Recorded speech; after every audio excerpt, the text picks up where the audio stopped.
welcome to the lighter side of the dark side. It's your weekly freak show here on Renegade Radio and iHeartRadio, YouTube, Spotify, Stitcher, Apple, wherever you're listening to us.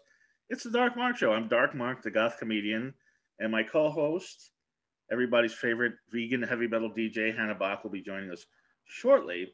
I think she just texted me, and no, somebody else texted me and wished me a Merry Christmas. But I have with me, she's a podcast host in her own right. Is the podcast called After Adults? Yes, it is. Oh, I got it right. Okay. After Adults. She is fascinating for many, many reasons, as you'll find out. But she's the comeback kid. Don't call it a comeback. She's been here for years. She rose to the heights of the adult film industry, took a hiatus, and now she's back, and she's nominated for several AVN awards, including, I don't want to get this incorrect, most epic ass, favorite female porn star, most spectacular boobs, and social media star. You got them right. Well, it's because I just went to the website, looked it up. Your website.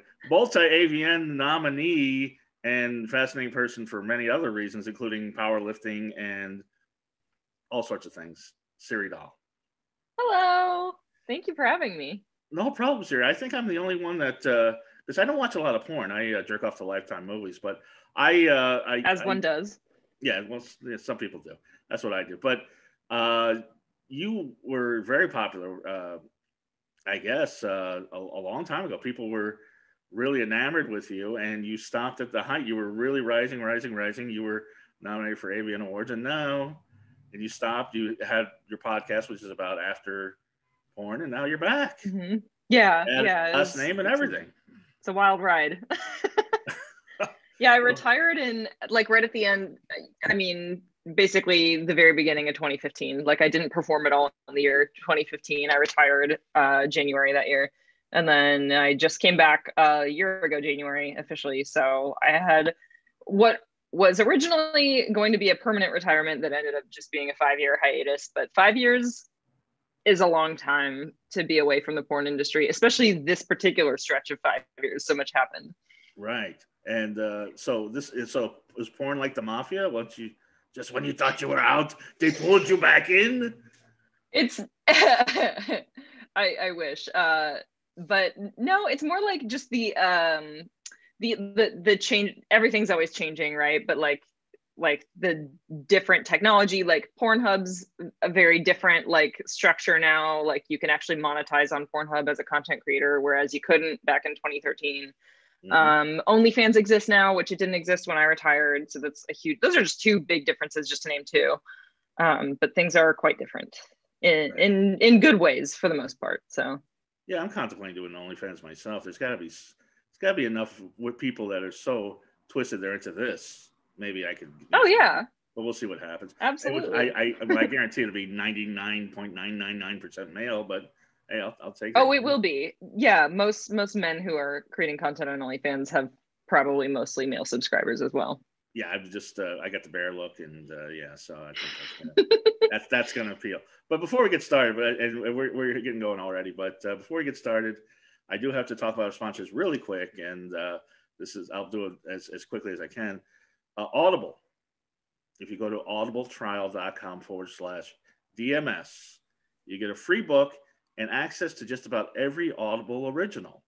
Used to be you just get one book and one free Audible original. You get them all now. Kate McKinnon's got a thing. You got the Sandman. They did a whole reading of the Sandman comic book, a new story by Neil Gaiman. And as far as books, we have books from, lest you think this is going to be boring, we have books from our favorite porn stars.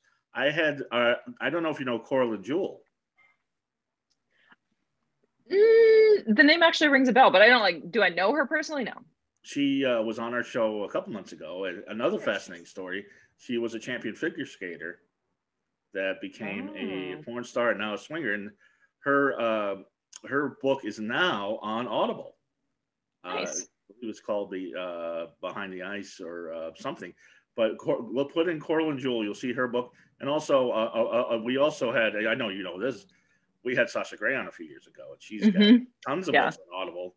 as part of her erotic collection. So any of that, there's all sorts of there's everything from Shakespeare to smut. I know there's a lot of S&M books. There's a lot of crazy. You could definitely get your rocks off going Audible. Right? You definitely can. Whatever thing. Everything from Shakespeare to smut, and it's free.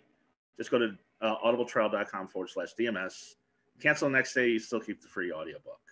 I'm actually reading or listening to Rob Halford from Judas Priest came out with an autobiography, so I'm listening to that. Oh, cool. That's actually really, really good, and I recommend that. Nice.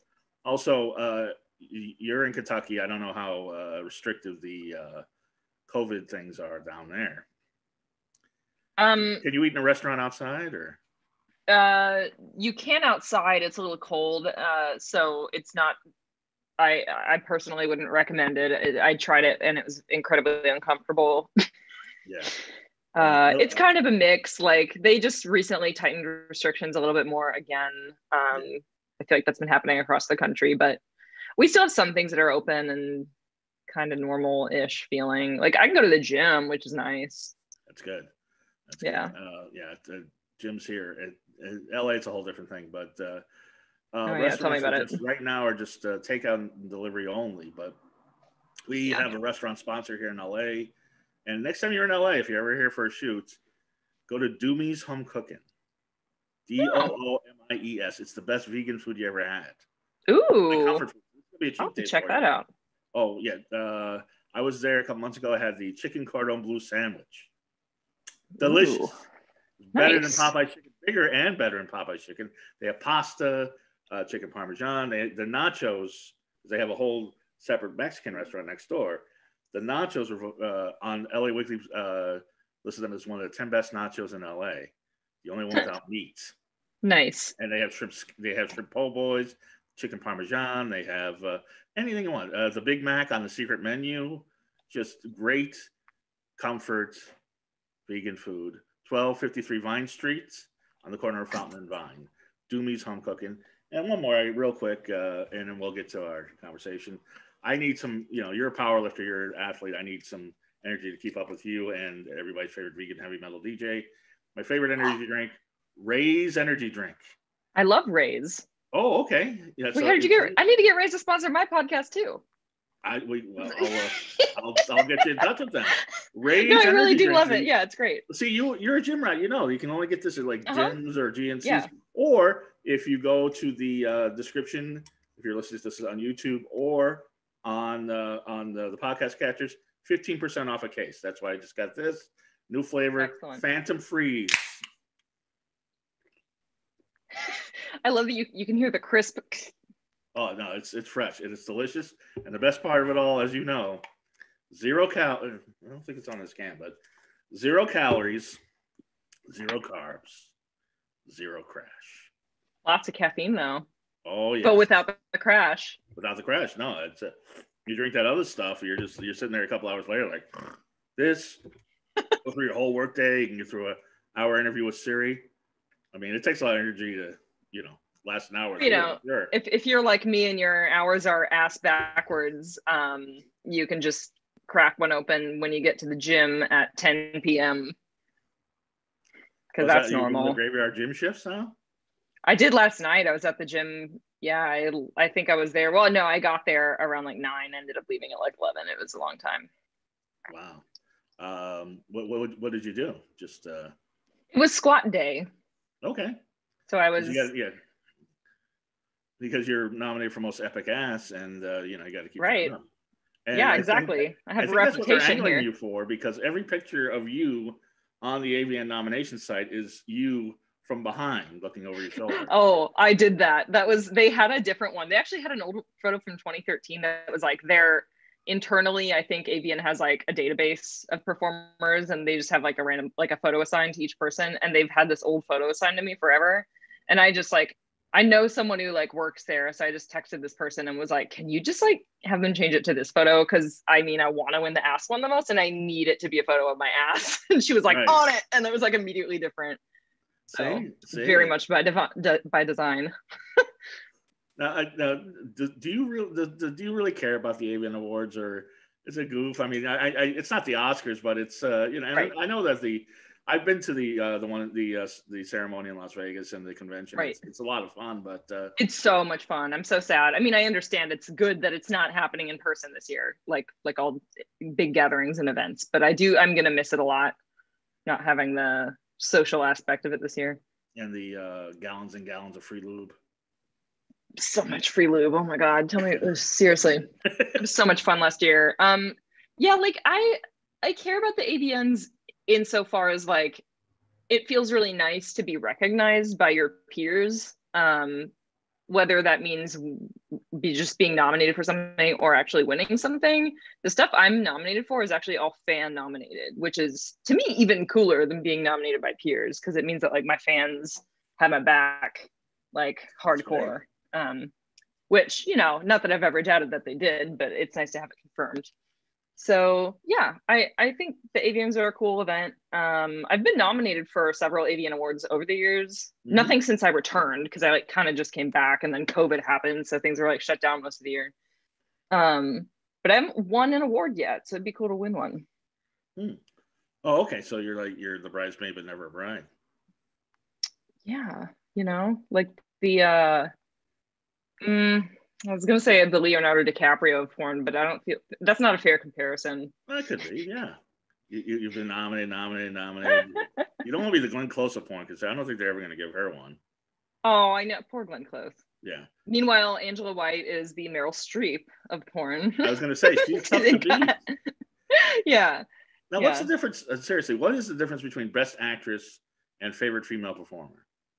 Oh, favorite female performer is like an overall, like I'm not sure exactly what their specific criteria is for how they choose the winner of that, like the panels that AVN has that ultimately decide the winners for those. But I've always thought of female performer of the year as being like the person who overall had the most impact as a performer that year. And I mean, of course, like sales are going to figure into that, you know, like right. How well did that person's titles perform over the course of the year? Whereas the Best Actress is literally like acting in a role that requires some acting chops. Really? Yeah. Are you saying your acting is not up to par? No, I'm just saying that's the difference between those categories. I've never been nominated for Best Actress. That's what I'm saying. At AVN. Well, it's not that I think I could actually probably have a chance at getting a nom for that if I had ever been in a film that would ever get like, I've only been in like one feature ever. Oh, okay. Yeah, it's all scenes. Yeah. I haven't actually had, which sucks because I'm like totally a theater nerd and I like acting and like memorizing lines. Right. But it's like there are a few companies that even produce feature length scripted porns in the first place. And then when they are being produced, there's usually only one female lead or like maybe a few side characters. So like there's much fewer opportunities to get cast in those roles. Well, there's no DVDs anymore. Hopefully one day now.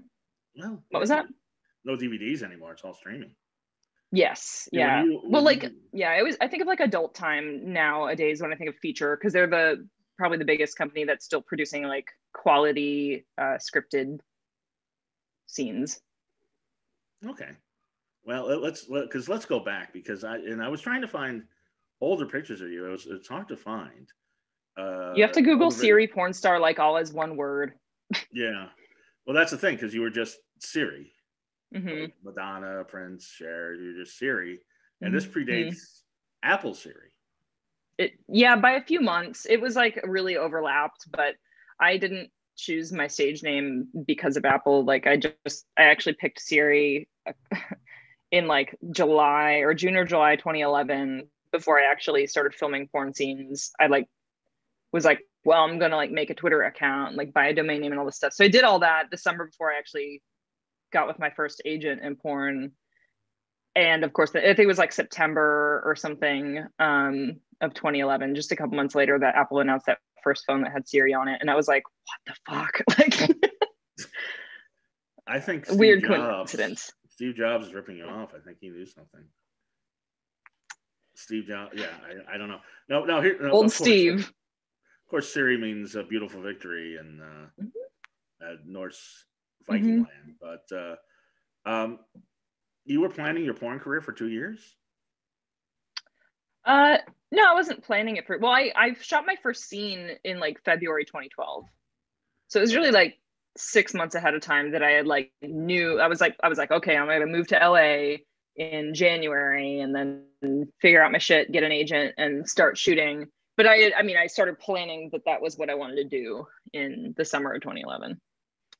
Okay, and you were in, now where are you from? That's another mystery. Well, I am originally from Minnesota. That's where I was born, and I lived there for like half my life, and then I kind of came of age. High school and everything was in Texas, in North Texas, near Fort Worth. I detected a Midwestern sort of thing about you. I was going to get, yeah. I would have guessed Minnesota, but I guess Texas was more formative for you. Yeah, it was. It's kind of weird. I still think of Minnesota being like my home state, though, just because I definitely feel like I'm a little more of a Midwestern girl at heart than a Southern girl. But that's kind of one of the reasons I like Kentucky now, because it's actually a good blend of both. It's a very, in a lot of ways, a Midwestern state, but it's kind of Southern sometimes, right, depending on who you talk to. No, I understand. I know. I used to live in Florida, so I sort of get what you're talking about.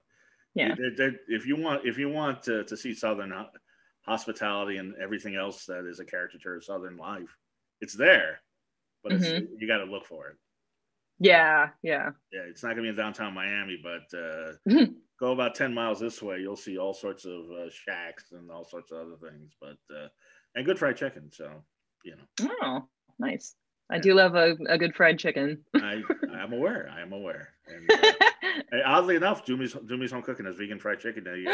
I'm gonna have to try. They put a wooden stick in the bone. They did it before KFC.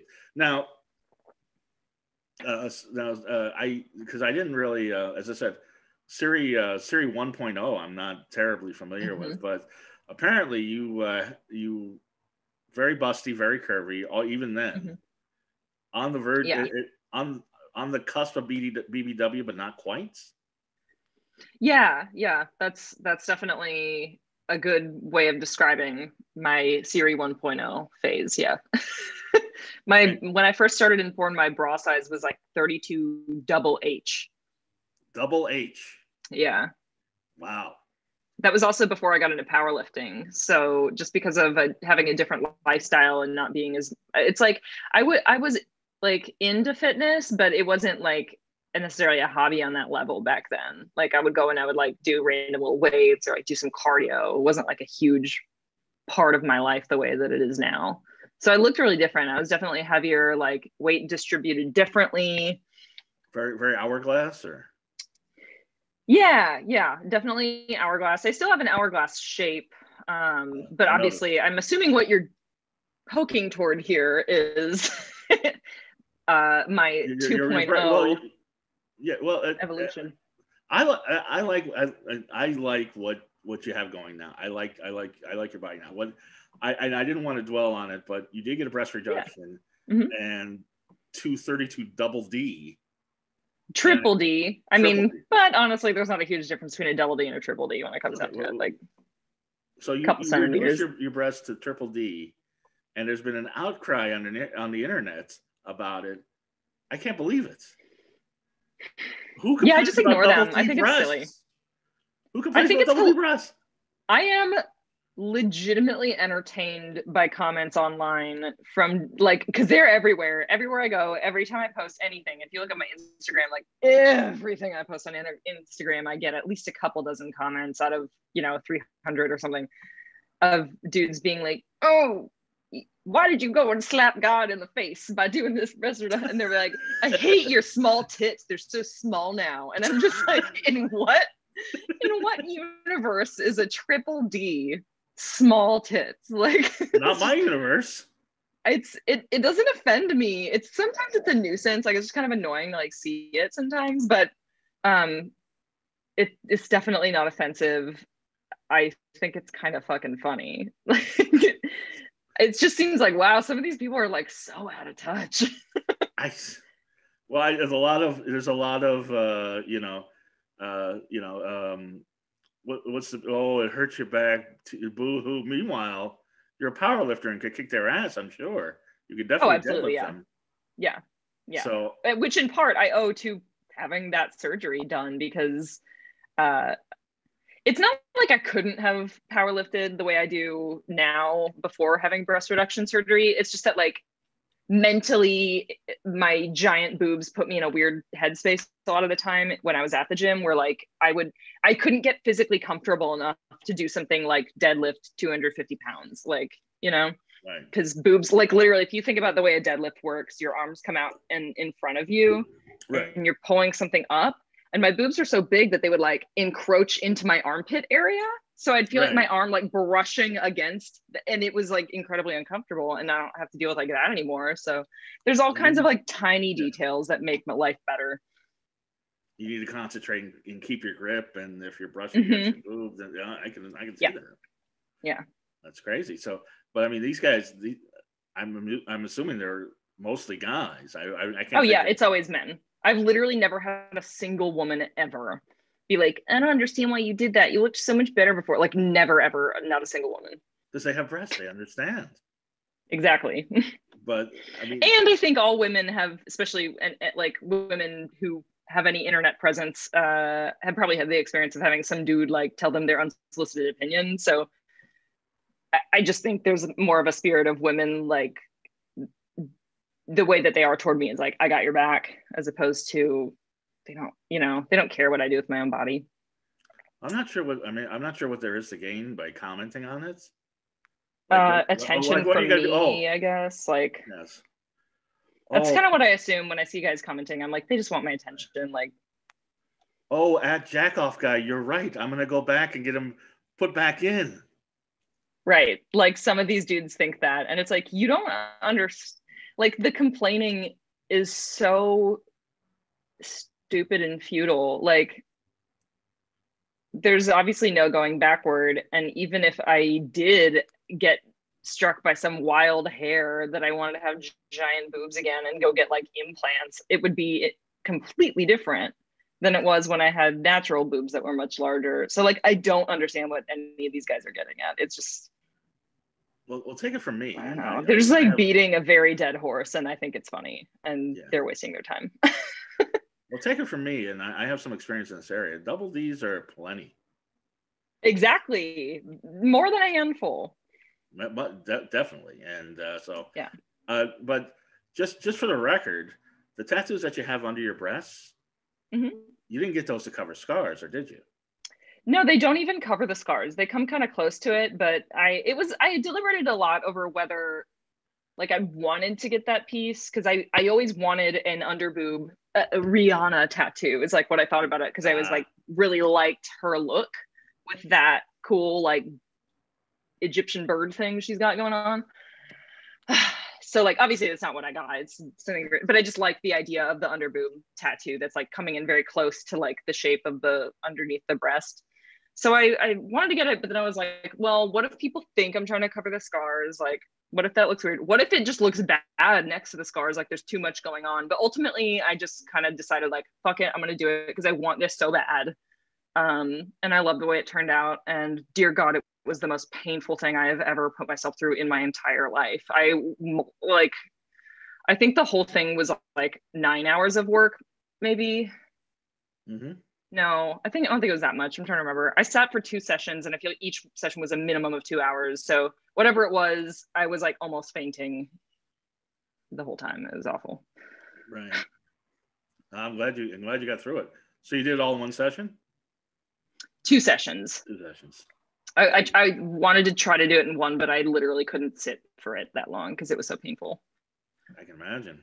I was like in cold sweats, like, oh. It's like your like hyperventilating. Solar plexus that they're jabbing at. Oof. Anyway, so you went through it. I think it looks great. And thank you. Now, I was gonna get into why you retired in the first place. So, but anyway, you go into porn. You move to LA. You get an agent. You go into porn, and you really became quite a sensation, from what I understand. I mean, and very much different from a lot of the typical porn look. You were curvier than most of the porn stars, yet not BBW, which is a whole different thing.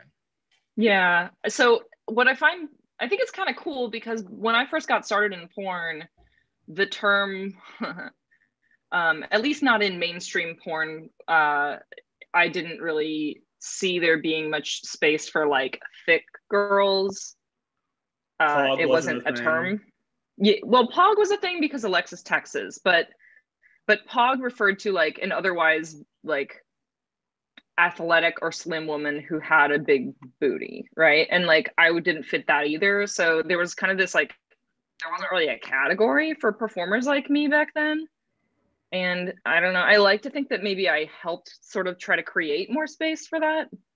But I spent a lot of time early on in my career like fighting against being labeled as a BBW performer, not because I had a problem with that, but because I felt like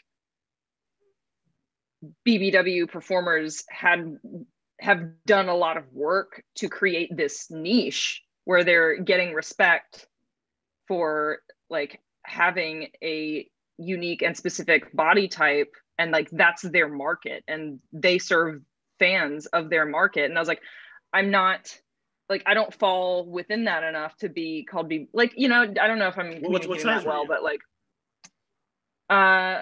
what size? Well, I wore like a size 12, right? Okay. Which is average for an American woman. So I was like larger than your average porn star, but I don't know. I just felt like you were in between. You were a tweener. You were right. Yeah, exactly. Yeah. That's how I felt. I was like, don't put me on BBW stuff, because then like it's going to detract from these other performers that have worked really hard to get where they are. And like, I'm not trying to like steal their thunder. Like, that's not what I'm trying to do. Can't I just be categorized with like other mainstream performers? Yeah. So I spent a lot of time like trying to argue for that, for like just, I mean, the best thing ultimately would just be like not pigeonholing women into these like labels at all. That would be great. But like, I mean, we have to be realistic, and like that's not really the way that the porn industry is structured. So people got to have their keywords to find what they want. Yeah. Don't really pigeonhole guys. I mean, I guess, what was that? You don't really pigeonhole guys except, I guess, by race or whatever, or age.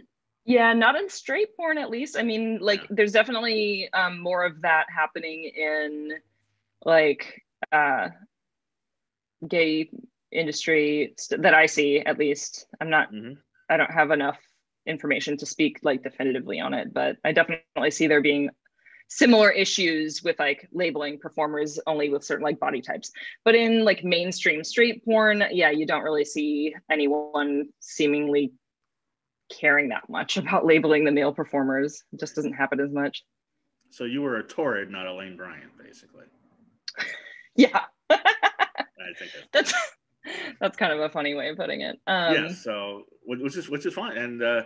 And you I mean, you were nominated for AVN Awards. You were pretty pretty high up there. Yeah, I was nominated for Best Newcomer in 2013 and like Best Porn Star Website in 2014. And then all like other non-AVN award things that I was nominated for and won around that time as well. And so it was what, 2-3 years you were burning bright, and what happened? It was about 3 years. Why the hiatus? Yeah. Well, like it's like what I never talked about when I was performing back then was like, especially just that last year before I retired. So pretty much the whole year of 2014 up until I left, it was like I was probably the most depressed I'd ever been in my life, and it got really bad. Like there were points where I felt suicidal. It was tough, and it's not the first time that I'd ever experienced depression. Like it runs in my family. Like I struggled with that when I was a teenager. It's just kind of always been in the background of my life to some degree, but it was really exacerbated by like, I was in a relationship back then. I was actually married, and that relationship was not great for my mental health. My partner was sort of manipulative, and very emotionally draining. And then it just was like the cherry on top that my family really did not approve of my career choice. Mm-hmm. And I basically didn't talk to my parents for the whole time that I like for 3 years almost. So it's kind of like I didn't really have a good support network to deal with all of the shit that was being dumped on me. And then any sex workers, honestly, were so stigmatized. Like, Right. It makes it very hard to feel like finally what happened is that like in 2014, I was finally like, I got to start seeing a therapist. And I was lucky enough to find a therapist who was like totally fine with what I did for a living and never criticized me for it. Mm-hmm. And it took a very long time of seeing her before I finally ever like admitted that I was depressed. But it kind of just led me down a road of thinking about how I needed to fix my life so I could be happier. And the things that I identified were that I needed to rebuild my relationship with my family and I needed to dump my ex. And the only way to really do those two things was to also leave porn as I did them, because I needed to like kind of start fresh in a way. So how did you cope, on set with all of this going on? I mean, how did you perform? How did you perform sexually with all this? That was the easy part, dude. Like because I was so my ex, like I mentioned, you know, the manipulation and how unhappy I was in that relationship.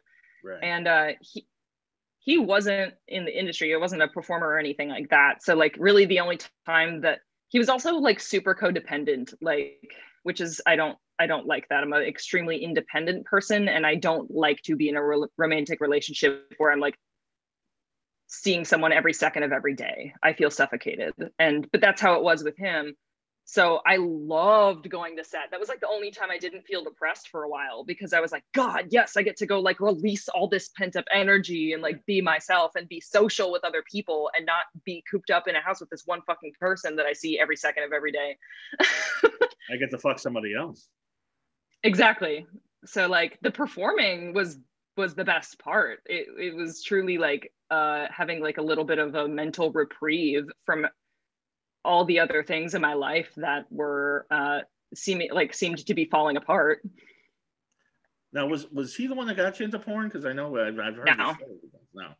No, what's weird is there's been rumors about that, like that whole situation. I think it was because of the way I left. I just literally disappeared and like never said anything. And like maybe that wasn't the best strategy, because in the void or like the vacuum of no information at all, people started coming up with their own theories about what was going on and why I left. And a lot of those theories that people came up with were like, oh, her ex was controlling her life and telling her what she was allowed to do. And like, no, it was never like that. Like there's a lot more nuance than that. I think Sure. People want like this easy explanation, but like, it's just like, I was in a relationship. I was married to someone that I didn't even really love. Like I was very young. I was 23 when I met him, and it was kind of stupid that I ever got involved on that level. And like, you know, 3 years in and like having a successful porn career, I kind of started to realize like I shouldn't be with this person, but now our lives are so intertwined. I don't know how to like get out of it. Right. But he never controlled my career. Like it wasn't his idea for me it was my idea to do porn. I actually convinced him to move to LA with me. I'm sure we were dragging him, kicking and screaming. But yeah, he was very gung-ho from the second I mentioned it. There was no convincing at all. No, I get to go to LA and hang out on porn sets. Jeez, mm-hmm. If you insist. Yeah. But he. What were the other rumors? Like you got abducted by aliens, or? Oh God, I saw. Well, of course, I feel like this happens anytime a woman in porn leaves the industry. There's always rumors that I got pregnant, like always, and had a bunch of kids. Right. I've seen rumors that I like found Jesus. All of these are so incorrect. It's hilarious. But your triumphant return now. So that's about last 4 years you're away. And meanwhile, you finished college. Yeah. So I was like, what's funny is I mean, when I first did porn, like moved out to LA and did porn, I was like 2 semesters away from getting my degree. It was like I had less than like 20 credit hours until I had a degree in my hand. And I just was like, I don't care about that anymore. Pivot. Like, but I was also like going to school on student loans that I had taken out and I hadn't started repaying those student loans yet. So like, it didn't actually hit me how fucking dumb it was to just abandon my studies with that little left to actually get the piece of paper. So that was like the first thing I actually did, was like finish my stupid degree, which is still like one of those things that I'm like, ugh, I only like went back and finished it because I felt like, well, I've got $60,000 invested in this education. I may as well just finish it because I was so close. And like, and I never hated college. I just, I think I always kind of knew deep down inside that I didn't want to have like a regular career where I'd have to like work for some corporation at a desk, you know? So it didn't feel super important to have the degree, but. Yeah, it's less and less important these days. But it's interesting because I was talking to Ella Darling last year, and I've said this about almost everybody. I love Ella Darling. I love her too. Most porn stars that I've talked to, and I wouldn't know this until I had the show and actually talked to them, very intelligent and very hardworking. Mm-hmm. It's so funny that like the stereotype is the opposite. Yeah, not all. Yeah, there's a huge difference between someone who does porn or shoots a couple scenes and someone who has longevity in the industry. And it's funny because in porn, like if you're around for like over a year, people start to think of you as a veteran because the turnover rate is so high. Right. But even I would say that, yeah, the majority of performers that I know are pretty intelligent people. And this, you know, we're just so stigmatized. It's like people really enjoy assuming less of us because of the profession we're in. But the portrayal is just, you know, just somebody. Well, it's like that SNL skit, you know, the one I'm talking about, where it's like the former porn stars, like Vanna Whiting, they're like trying to sell you like shoes or whatever, and they can't say words correctly and they're slurring all the time. Right. I got it. I don't think I've seen that one, but I get where it's an older one. Yeah.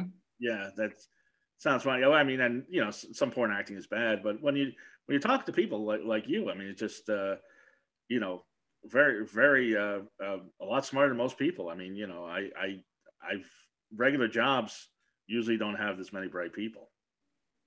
Yeah, I would actually agree with that, especially having worked regular civilian jobs and worked in an office for a while. Yeah.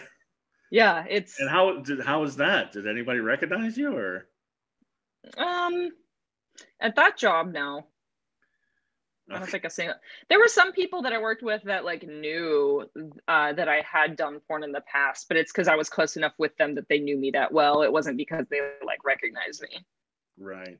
And in those 4 years, not only did you get your degree, but you started powerlifting. Honestly, that's what intrigued me about you, because that's you don't powerlifting and porn, you don't see that connection that much, I think. You don't. I have kind of been rebranding myself as like the powerlifting porn star because I don't really know any other women in porn. There are definitely women in porn who are like buff, but not that. But I don't know what they're doing to get or stay buff necessarily. Like it's not like a huge part of their brand. Now, why powerlifting and not just straight weightlifting? Oof. I couldn't do like weightlifting. It gives me anxiety just because I go to a gym where there are a lot of weightlifters and they like work out on the opposite side from so I'll be like over at like the powerlifting area, like squatting or benching something, and I'll look across, I'll see some Olympic weightlifter like doing a snatch and like doing all this crazy shit. They're like jumping around and throwing a barbell up above their head, and I'm just like, oh, that looks like I'm gonna rip my arm out of its socket. No, thank you. It gives me so much anxiety. This is what happens when I join a gym, but I mean, the first time you started powerlifting, that had to go in your head, though. No, I think I just kind of. Right? I have a coach now. I started out by just like using resources I found online, and like did online based coaching for a bit before I found a real life coach. But like, so I spent about 2 years noodling around and like kind of having an idea of what I was doing, but really not that much of an idea. And but still building some strength at least, because I was like challenging myself with weights that I lifted. But I would say that I kind of slowly got into powerlifting. It was more that like I knew that I wanted to like have a more toned look. I use quotation marks because I now would never say that word ever. Like I think it's a silly word. But back in like, 2014, I was thinking, I want to look a little more toned. So like start incorporating some strength training into my what were previously just cardio workouts. Mm-hmm. And slowly the strength training started to replace any cardio that I did, because I realized that I loved it a lot and I really enjoyed the way I felt during and afterward. And I was never bored with it the way that I was with every type of cardio I've ever done. Like, right. There's always more weight you can add. Exactly. So I got into powerlifting just because I loved strength training so much that I was like, how do people like do this more? Like what do people do when they get like really into this and they want to like lift heavier weights, and like what does that look like? And before I knew it, I was looking at subreddits that were about women powerlifting and stuff like that. So, and the physique on a powerlifter, this is what's weird about me, because I don't know. Tell me why. Mm-hmm. Why is it that powerlifters they don't have that veiny, muscly, like bodybuilding physique, even though they're lifting right? more weights? Yeah, I mean, they're lifting more. It's kind of like volume versus, or like, I don't know how to put it. Bodybuilders tend to do a lot more like higher reps, but a little more reasonable or like lower weights. Whereas in powerlifting, the specific goal is to lift something for one rep and get the heaviest weight that you can on the bar and perform that lift successfully with good form. Right. So it's, for me, it's powerlifting more than anything is actually like a mental challenge. Like obviously you have to be strong enough to back up the lifts you're attempting, but what I learned very quickly when I got a real powerlifting coach is like, I'm limited mostly by what I think I can do, not by what I'm actually capable of. And the fact that I'm terrible at squats is the perfect example. Considering what I weigh, I should probably be able to squat a hell of a lot more weight than I actually squat. And it's because I am terrified of squats because my legs are so long. The most epic ass is that at squats. I would think. Yeah, I'm horrified. That would be your specialty because your legs are thick, your ass is big and muscular. No, I'm not built for squat at all. Like people, if you look at like competitive powerlifters that hold records and stuff, a lot of the women, especially who have great squat numbers, are pretty short. Okay, that makes sense. Because if you think about a squat, it's all, you don't have as much, you're moving the weight with your legs. So right. The less distance to travel to getting your knees like parallel is, if you're shorter, it's just easier. Right. And my legs are so long. I have the shortest torso ever, that my legs are so long. By the time I get down to the bottom, I'm like, I can't get back up. Oh my God. And it's just mentally very scary. Like dwarves would be great at powerlifting. It was just yeah, exactly. Okay. So it's funny because like I'm great at bench press. Like that's probably my strongest lift. Like I can consider like all else compared. What do you bench? The most I've ever benched is about 140 pounds. Wow. Okay. I use kilos, so like it's technically like just under 140, but okay, that's pretty good. It's pretty good, yeah. That beats me. I'll tell you that. So, and you've been in competitions too. Yeah, I've competed a couple times. I haven't like won anything, but that's not the point for me. Like it's just fun. Yeah. Well, yeah. I think it's a good look in that, you know, I once again, I think it's a good, I'm attracted to that look, especially on you, because it's muscular, but it's soft too. There's a softness. It is. And that's Yeah, no, that's a great way to describe powerlifters. Like, and well, I think that's a great opportunity to address like a really common thing, like especially when you talk about like any women who do strength sports, is like, because I see this in comments on my like Instagram when I post powerlifting stuff, is like usually dudes will be like, oh, don't get all bulky and look like a man. And it's like, okay, women's bodies, like hormonally, I'm never gonna like put on that much muscle that I would like look like a bulky man. The only way that I would ever achieve that look is if were specifically trying to achieve that look. I would have to work so hard to look like a bodybuilder. I am far too lazy to ever work that hard. Are you kidding me? Okay. Well, I would imagine. A lot of the people that comment on your pictures, especially maybe old fans, intimidated.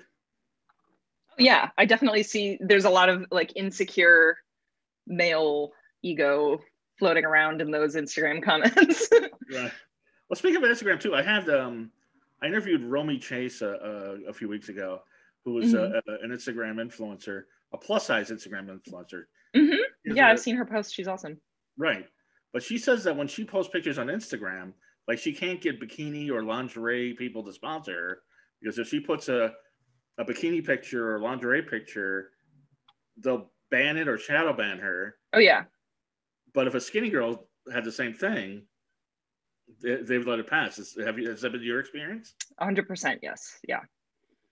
Yeah. And it's, I mean, at this point, their Instagram's so heavy on the censorship that, I mean, I definitely think that thinner models probably slide under the radar a little bit more, just because, you know, if you're wearing something like a bikini and you don't have an ass that's like ginormous the way that mine is or Romy Chase's is, like, you're probably less likely to get flagged or reported.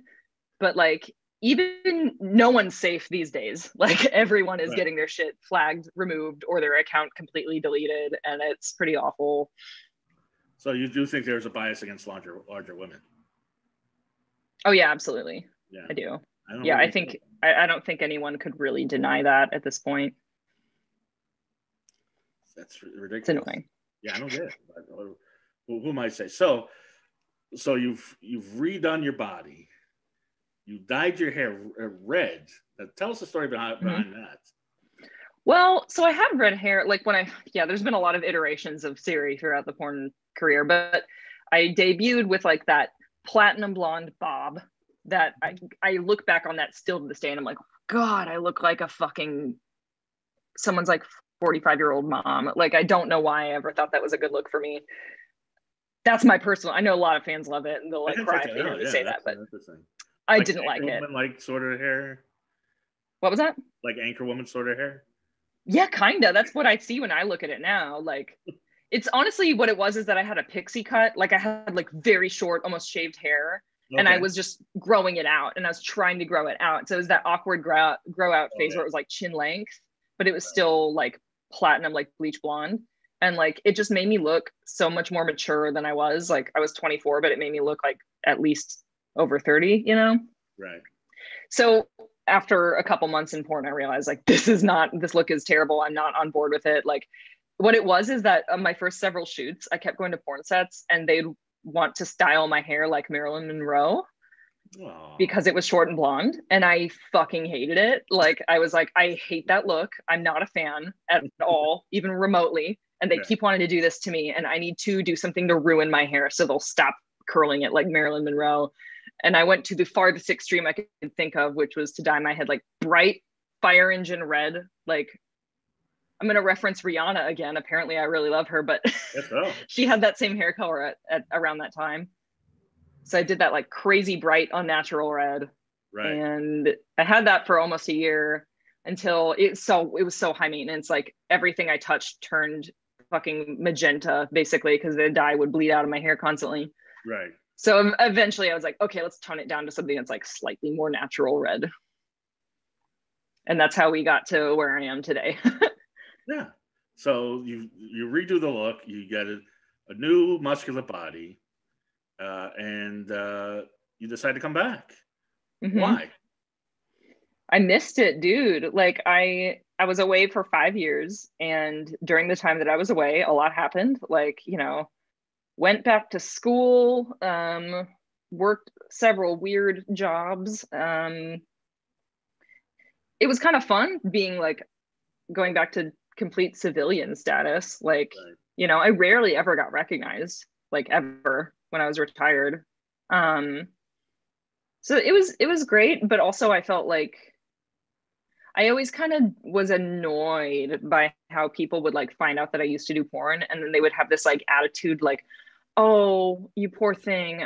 I'm so thankful that you got saved from that horrible life of debauchery. Right. Like, Well, they would little do assume they that know. I left porn because it was bad for me. And I was like, you don't get it. Like, I didn't leave porn because I ever had a problem with porn. I left porn because everyone else had a problem with porn and I couldn't figure out how to reconcile it. Have you always been hypersexual, or?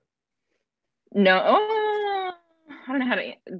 That's a weird question to answer. Like, yes, but no. Like, I have always, even ever since like even a young age, I've been a curious person about everything, including also things related to sex. Right. But I was a late bloomer. Like, I didn't have any boyfriends in high school. I didn't go on any dates. I think my first kiss was like after I was 16. I didn't have sex for the first time until I was almost 19. Wow. Every beautiful woman does that. The guys wouldn't touch them in high school. They were ugly, and I don't believe it, but yeah, it's kind of common. Like, to be honest, I just didn't care. Like, I was curious about sex and everything, but I just didn't feel like in a rush to do that stuff. Mhm. And also I just feel like I never liked anyone enough to, okay, fair enough. you know, I don't know. There was a couple other things going on. I was kind of awkward in high school as well, so that fed into it. But mainly I just was like, I just didn't feel like I needed to actually explore the things that I was interested in. What I did spend a lot of time doing at that age, I remember, is like just like reading about sexuality and reading about sex and what people do. And I masturbated a little bit as a teenager, but not like a ton. But I would read about how other people masturbated. Like, I was like doing my research. Well, yeah. Well, and as you know now, it's even worse than you thought. People are Yeah. taking up to all. Yeah. But Yeah. So yeah, I've always, in that sense, like I've always felt a pretty strong drive to understand my sexuality. And I think that is one of the biggest things that probably led me into porn, is just having this like very strong desire to really self-actualize my sexual spirit person living inside my meat bag. your meat bag. Yeah. Okay.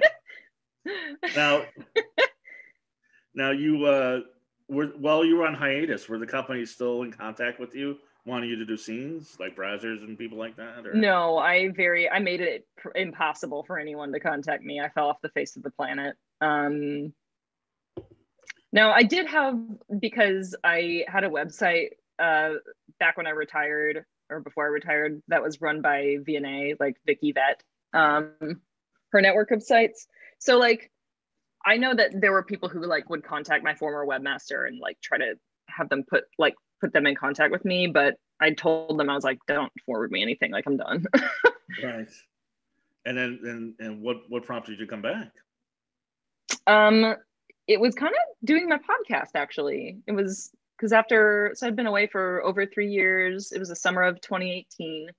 That's when I decided that I wanted to start making a podcast. And originally my idea was that I would just talk about anonymously. Like, I didn't reveal my stage name or who I was in porn. Right. And I started doing a podcast, and I would just tell stories about my experiences in porn. And I would tell stories about my experiences being retired and how it affected like going back to civilian life and things like that. Mm-hmm. And for a really long time, the only people who listened to the podcast were like close personal friends, some family members, like people that I thought might be interested in listening to like me talk about those things in a more like uncensored way, because I know a lot of people were curious. Right.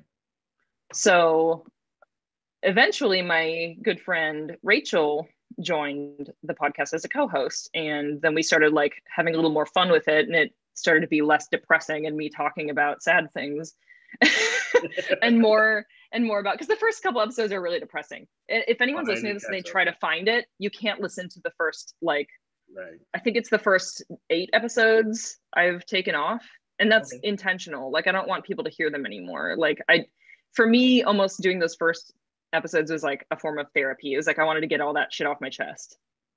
Yeah, I got it off. It was out there for like a year. So anyway, after I had been doing the podcast for 1 year, so the summer of 2019 was when I started to have the realization, like, I've been doing this podcast for a year. We have a good number of listeners. People really enjoy hearing me talk about this.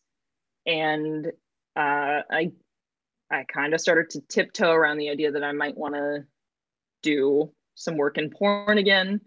And that summer I made like an OnlyFans. I started doing premium Snapchat content.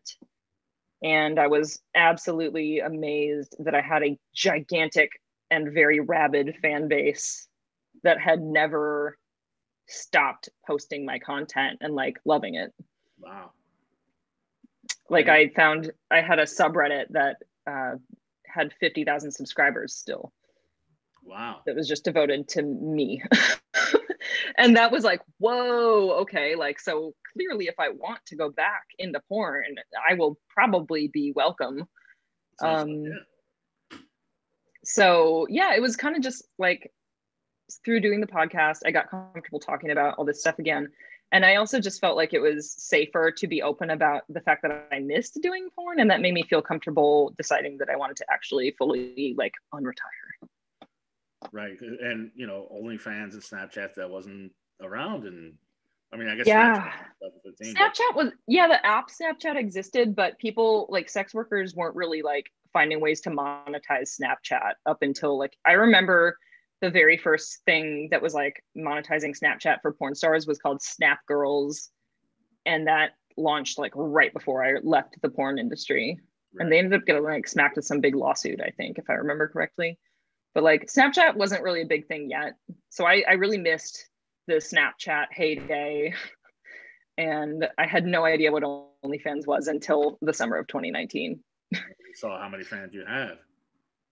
Yeah, I had no idea. Like, it's kind of funny because, you know, I definitely could have been like retired-ish, but like still, you know, made content for my fan base for all that time. But I was so intent on being completely like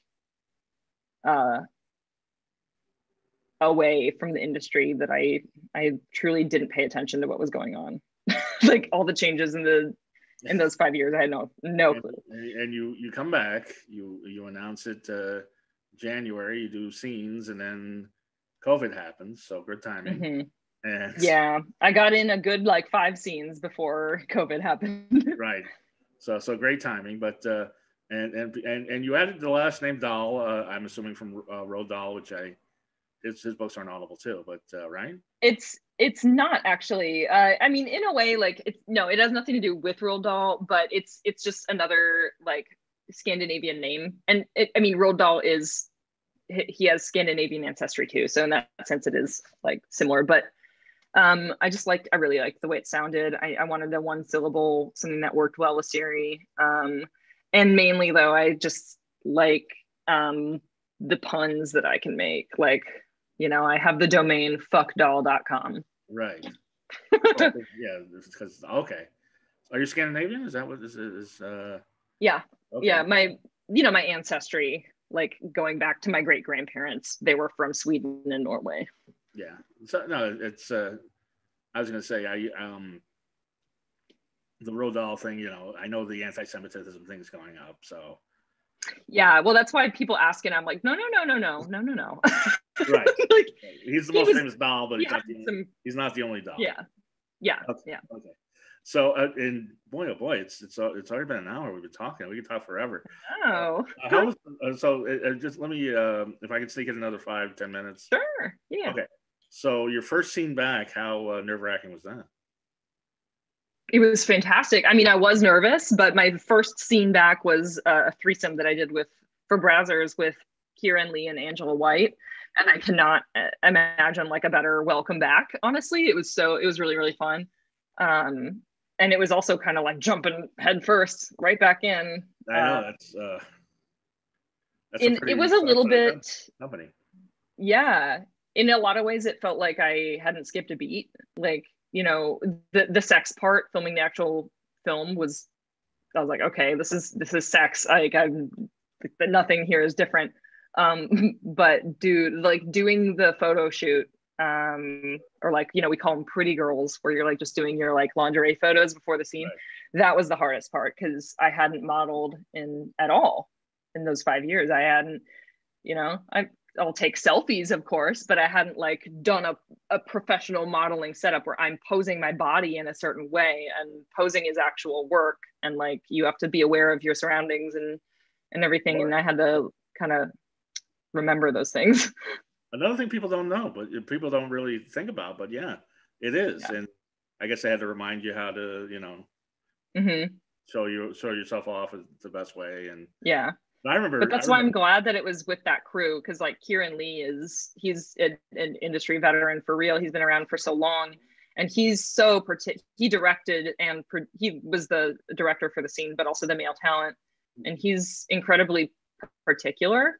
Like, he's very specific about what shooting stills, and like he was standing off to the side and he'd be like, you have one single piece of hair that's touching your eyelash. Like, it was like, he's definitely a perfectionist. So I was actually really glad that was my first scene back, because I think it was the best possible outcome, because he was so on point with everything. and he did want to make me look as good as possible. And I'm very thankful for that. So. And that's talent. I mean, it's one thing for like George Clooney to direct and act in a movie, but to direct, act, and maintain an erection. Yeah. Get an erection all while being stressed out about the fact that like it's insanely stressful to be a producer. And yeah, you're checking the lights, you're making sure you got the right lens and the whole thing, and it's like, all right, now I gotta get a boner. I mean, that's I gotta talk to him. That's amazing. Yeah, it's commendable work. I feel like probably most male performers don't really get enough kudos for how hard their job is, and I am not making a boner pun, but yeah, I was gonna say no pun intended, but the thing is about male porn stars. I mean, I guess the thing about male porn stars is not how great you can fuck, or even, you know, how hard your dick is, how long your dick is. It's that you can do, or even necessarily the size. Like, well, it's more about how you perform. The size matters, yes. I mean, like, but like, there are plenty of performers who have average size dicks who are successful because they're just fantastic performers. Yeah. Hard on cue, and they can come on cue. Exactly. Yeah. Now, what's an average size dick to you? 5.5 inches. Really? I mean, statistically, that is literally the average in the US. So, okay. Yep. So there are porn stars with 5.5 inch dicks? Yeah, there's a couple. Right. I mean, I wouldn't say it's the majority, but they exist, and there are very successful men who have dicks that are about that size. All right, great, good for them. But so, and how I mean, you get this whole comeback revved up. You're going to AVN. You got this all this stuff, and then COVID hits, and it's just like it could be worse. I mean, it could be back in the day where you didn't have OnlyFans, you didn't have Snapchat, you didn't have other Yeah. Yeah, OnlyFans has been such a lifesaver with the pandemic, like, and even the fact that I don't even live in Los Angeles and I still make a living in this industry is owed mostly to OnlyFans existing. But it's definitely made it easier for performers to be independent and put their own needs first, you know, and not have to like sacrifice in order to shoot for other companies. Yeah, because I was watching, and I know you did this for a company, and we were talking about this. I did the one thing of yours that I did watch was the nude yoga. Yeah, which two things that really they go together. I mean, yoga and nudity, and it leads me to made for each other. Well, it's made for each other, and then I was actually following along because I was doing it along with you, and then when you got the vibrator out, I had to stop, but. Yeah, because mine was in the drawer. But Would you ever think of doing a nude powerlifting video? God, yeah. So, well, I've technically done one. Like, I did a scene, or a clip, really. It's like a 12-minute clip that I did that is available on my OnlyFans, and it is, I bought so I sort of like, it's hard now because of the pandemic, but like I rent a spot out in LA as well as my home here in Kentucky. So that's because when I do go to LA for shoots and stuff, then I have a permanent residence out there. Mm-hmm. But gyms out there being closed completely, it makes it very hard to stick to my powerlifting programming when I'm traveling. Right. So I bought a squat rack. Oh, okay. To put in my house in Los Angeles, and I needed to break in that squat rack. So Robbie Echo, who's a male performer and a close friend of mine, was kind enough to have sex with me on my squat rack. That's very nice. It's a squat / bench, like a combo rack. So oh, nice. So that is the closest I've come to doing just a pure naked powerlifting. But of course, like when I'm training at my gym, like it would be very inappropriate for me to do something naked there. As much as I would love to, I have a feeling that I'd be run out of town. Right. Yeah, I've thought about going there literally in the middle of the night when I'm the only person, but there are still security cameras. I'm like, I would think, yeah. And then, it's kind of, I don't know. The barbell would be touching skin. It'd be a weird thing, yeah. So just because of the whole thing with like having the place out in LA, I did, aside from like having sex on the bench, I did just try doing like completely naked bench press, and it was nice. It wasn't as bad as I thought. Well, maybe that's the way of the future. New powerlifting. And I have to ask this of everybody, all the adult film stars. What is the weirdest, craziest, funniest thing that's ever happened to you on set? God, I feel like I at once have probably too many stories, but like they're cataloged so deep in my mind, I can't really think of any like good ones off the top of my head. It involves anal sex, but if that's I mean, right now.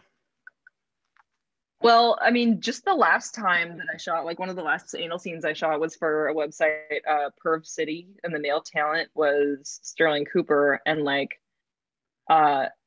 he was taking a little longer than normal to come. He admitted that himself. He was like, usually it doesn't take me this long. Like, I'm just overwhelmed. But I think the reason why was like, there were these Swedish journalists in LA, like they were like filming a documentary about how COVID is impacting all these industries across the US. And they were, part of their documentary was they were talking to people in porn. Right. So there were fucking journalists, like these documentarians from Sweden. And I mean, if you picture two, like it was a man and a woman. If you picture two Swedes, it is exactly the stereotype that your brain comes up with.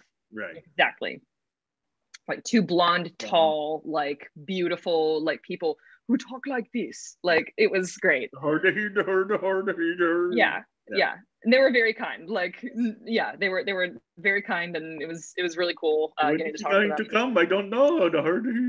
But they were on set the whole day that we were filming that anal scene, and I remember at one point when we were like getting to the cum shot, they were literally just sitting in the corner, like, yeah.